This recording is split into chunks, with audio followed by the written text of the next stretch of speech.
Thank you very much to all the presenters.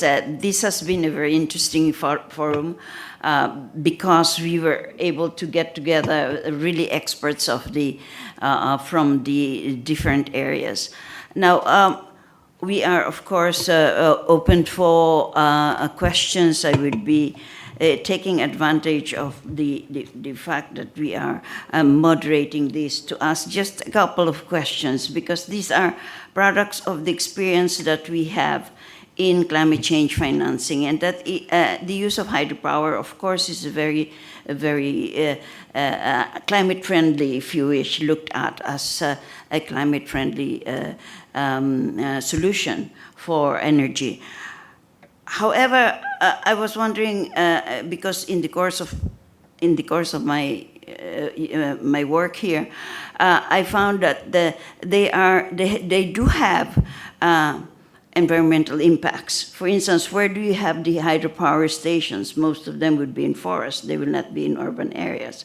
So would they have the construction of these hydropower projects would have to have environmental impacts? Would that be something that you would be looking at when you're constructing dams or reconstructing dams? The second question is also about the problem that many developing countries face actually with hydropower, with projects, with infrastructure projects, is maintenance. Maintenance at the end. Is that part of the financing that is put in front? So that, or part, for instance, of the technical assistance that will be given to the local populations in order for them to be able to maintain and to contain it. The last question, I think, Mr. Gerling, you will answer later, because there are climate change impacts. We don't know right now, for instance, are the security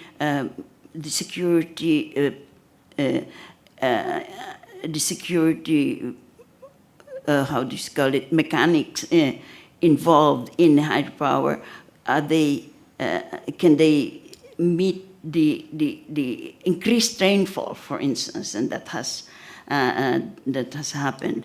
And then, of course, when I talk of environmental impacts, and the minister has talked about it as well, is the people, because most of the hydropower plants that we have looked at had impacts on the populations involved.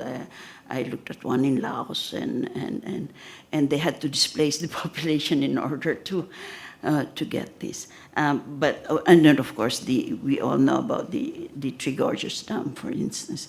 I'm sorry for that, but these are just introduction in order to perhaps encourage more questions from the audience. We have about, well, now 8 minutes for the questions. Please, if anybody has any questions.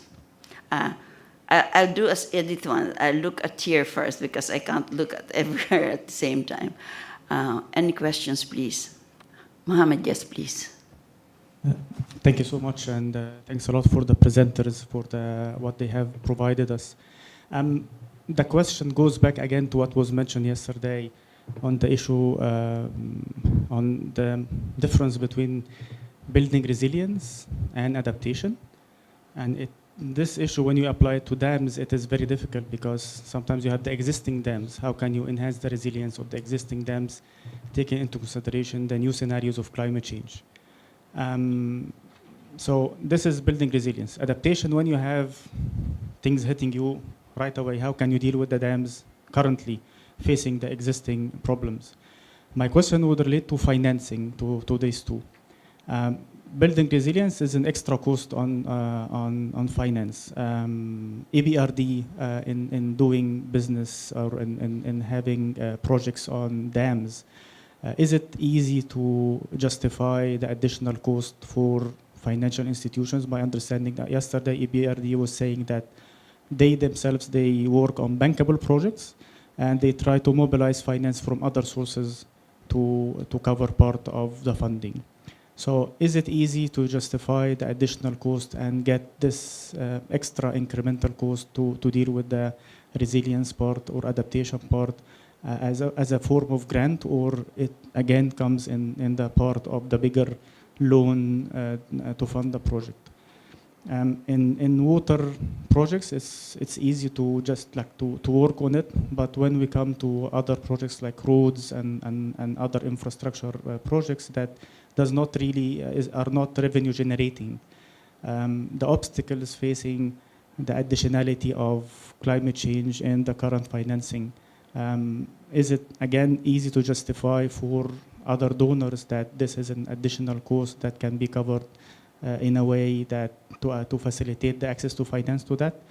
And my last question, I mean, how did you find the country, like from the government side, how do they accept this new additional climate change? Is there a mindset that says, no, we go with the traditional way of doing things? The weather impacts are something that happens like every 20 years, 30 years, so the mindset is not yet ready to accept the additionality of climate change, or not? Thank you.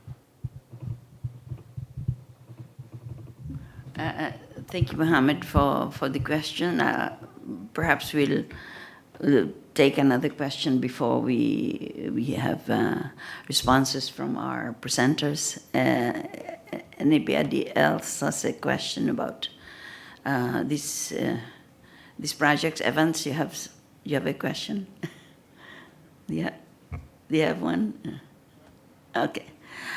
Because I read that there was a GCF component of grant in one of the projects. I believe that was in your project. And what was the nature of this component grant, for instance? Was it for the readiness?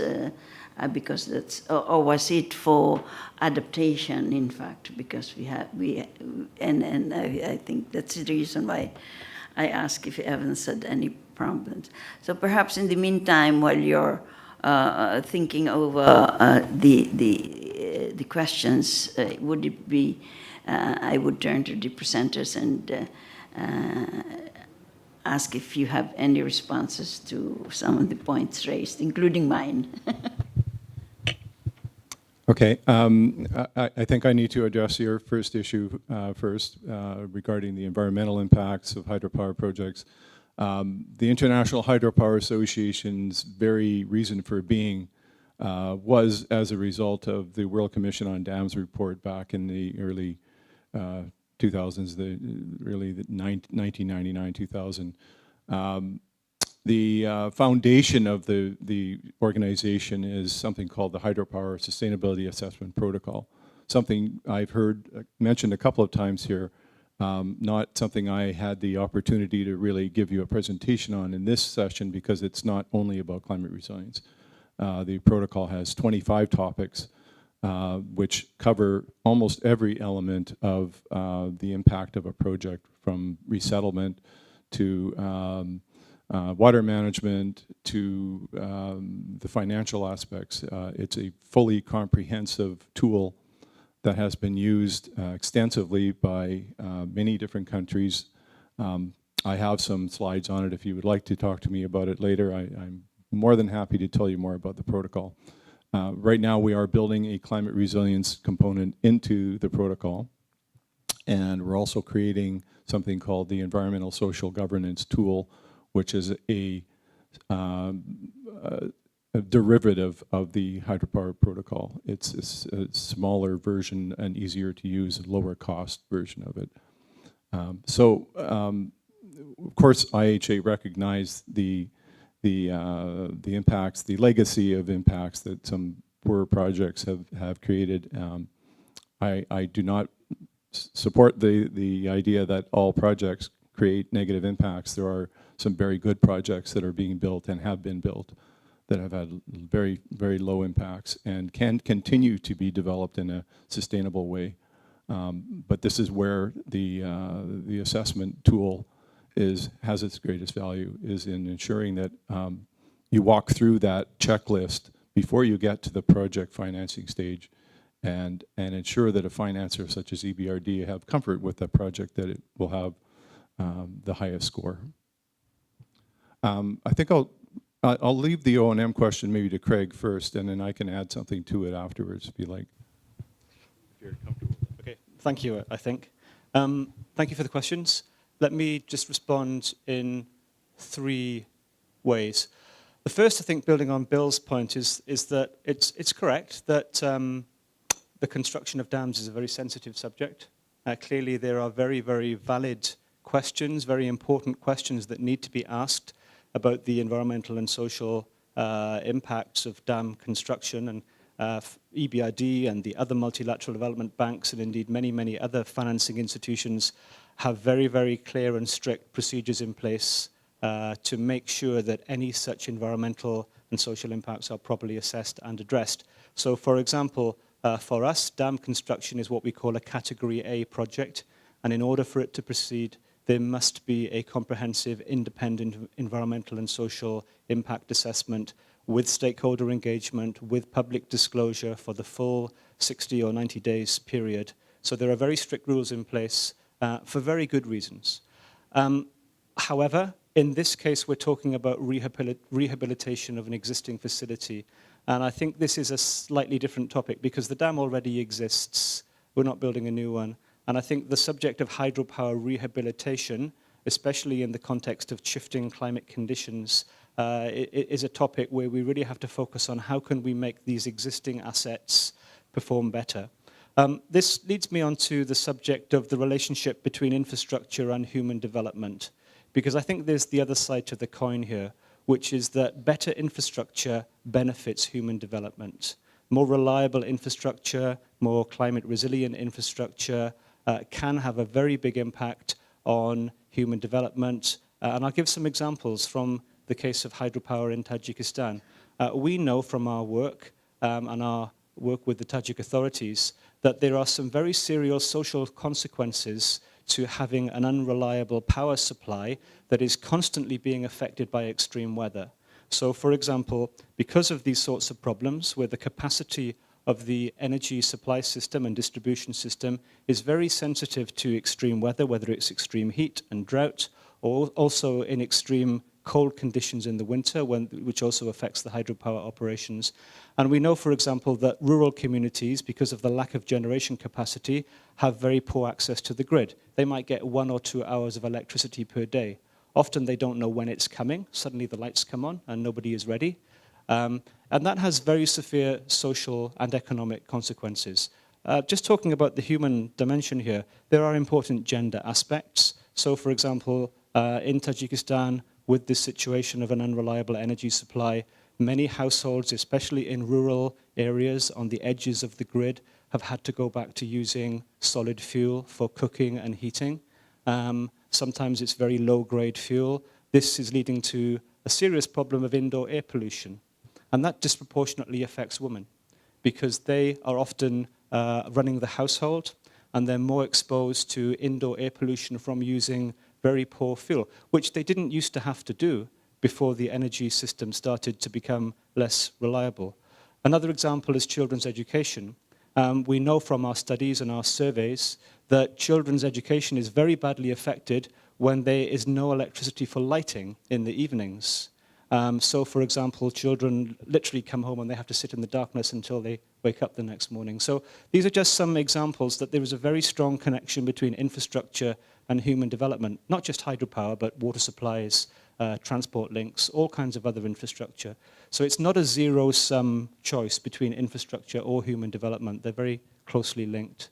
The other point, coming back to Mohammed's question about incremental cost, I think that the subject of incremental cost is very nuanced, and it's becoming much more nuanced as we gain more experience of financing climate resilience interventions. You know, often what we find, and also I know other financing institutions, is that it's often qualitative. The difference that we make when we make something more resilient is often qualitative as much as quantitative. It's not necessarily spending more.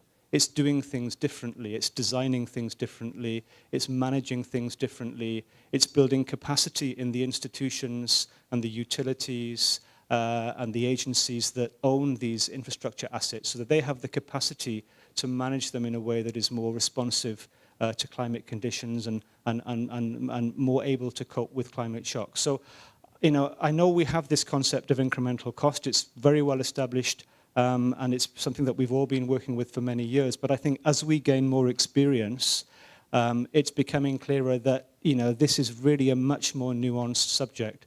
And we find, for example, that looking at an investment like this hydropower dam, it's not as simple as saying, this is the business as usual cost, and oh, that's the extra bit, that's the adaptation. It's not as simple as that. It's much more embedded into the fundamental design. And that means that I think, we need to be, maybe we even need to rethink this idea of incremental cost, because the world doesn't work that way. And building resilience is not just something extra that you stick on top. It's a fundamental design and management issue that you have to continually integrate all the way through. So that's a way of not answering your question, but I think that we recognize that doing things differently requires resources. It often requires financial resources, but it also requires technical resources. Sometimes it requires institutional reforms. So those are the ways that I would characterize the additional inputs that are needed. And it doesn't, in my opinion, to be very honest here, that doesn't always fit very neatly with this idea of incremental cost that we've all been using for many years. Last point I'm going to hand over to Anwar, because you asked about the Tajik authorities, and I would say that the Tajik authorities are very highly sensitized to the issue of climate resilience. And I'll let Anwar answer this question because he is much closer to the action, but we have enjoyed excellent support from the Tajik authorities, not just us, but all of the other development partners, because climate resilience is very much a high national priority. But I'll hand the mic to Anwar because he is much closer to the action on this point. But for Muhammad's question, in the government of Tajikistan, very responsibility for the climate resilience direction, and this very priority in country. Now has prepared last year's approval for the national strategy and development in country till 2030. Now has prepared new strategy about for the strategy about climate change in country, adaptation in climate change. I hope for this year have the approval in the government level. But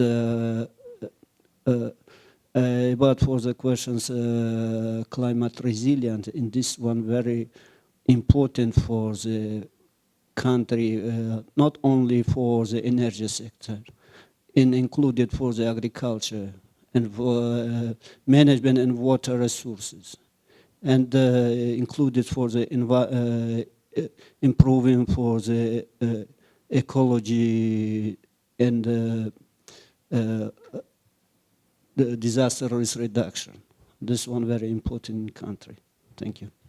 I think there still was a question about operations and maintenance that you would like me to address, correct? Yes, but maybe do you think you might be able to do it in the next session? We're running a little bit out of time. I do have, it raises quite a number of questions. There are endogenous technologies. It's not only the huge projects that we are talking about for energy. In the course of my work, I have met numerous examples of really small-scale endogenous technologies that work for the people. But I'll just take one last question. I'm sorry. I know we're running out of time. Evans, now you finally woke up. I woke you up. Thanks very much, and thanks to the presenters. I think I wanted to, because you mentioned that this project, of course, was in the GCF at the last board meeting, or the last two. But I wanted to build on, I think, what the colleague from Comoros this morning mentioned, and I think one or two other colleagues, that can such experiences also be replicated like in the smaller countries, because I remember, and Muhammad was there, in the GCF, there was this project. Of course, it was a bit controversial, but it passed in the GCF. A smallest similar project in the Solomon Islands or so was about to be rejected, but it passed because it came from a small island developing state.